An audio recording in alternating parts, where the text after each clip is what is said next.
The meetings that I originally ran were the conventional, here's my agenda, and I'd run through it point by point by point, and how dare you interrupt me with a comment? Or two? Are you kidding? Right? That kind of thing. And you know, it never ran quite on schedule, and I always felt rushed, and it wasn't really that participatory. And over time, I learned how to take the minutia off the agenda and put it into the memos, put it into other ways by which to give people that stuff. The changes in schedule, the good and welfare, although you might want to celebrate those in person also. But the meetings then became more workshop type gatherings.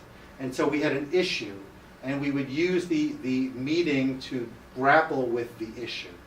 It could be curricular, it could be behavioral, it could be whatever, but you're giving people an opportunity to learn more about something and then getting them to do it. And if you have a particular practice, like for example, I wanted my teachers to become more adept at cooperative learning. So I would integrate a cooperative strategy into every meeting. Whether it was jigsaw, think, pair, share, which we've already done too, right? We might choose to do another one down the road. The point is, I was actually having them practice what I wanted them to learn, so they felt more comfortable with it. So whether it's a matter of rolling up your sleeves, getting everyone in the conversation, creating a workplace of learning, and creating a workplace actually of teaching. You know, research says that we remember the most when we teach it. Remember the most because we own it. We turn it into our own words. We make relevant applications. We become the teacher. That's why I wanted everybody here to have that experience of being a teacher. I thought it was good for everybody because we respect one another more when they bring something useful to the table. They bring their experiences, they bring their knowledge, they bring their challenges too, and their insecurities, and we create a safe space for that. Right? That was one thing that was obvious in all of your conversations. There was a respect. There was a willingness to listen. There was a certain sense of, I'm not here to run this conversation, but we're in it together.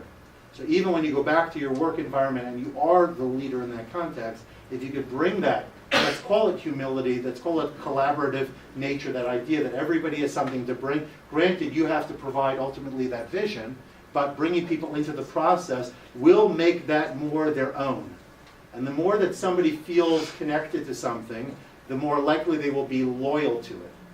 Right? That's why, for example, when people make a commitment to a particular type of, I don't know, it could be something as important as a school for their kids, or something as unimportant as which soft drink they prefer. Right? Getting somebody to change from Coke to Pepsi is a pretty big deal, right? Whenever, this is South. I lived in Georgia for 3 years. I know where that goes. That's intense, okay?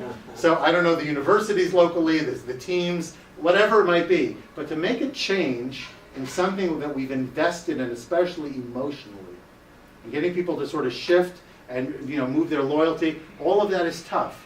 But if you get people to sort of own the process, if you get to think about how could this be helpful to them, and you respect them for bringing what they do to the table, you're ultimately going to find your conversations in many cases to sort of happen, or the processes to happen on their own. You don't really even have to push it.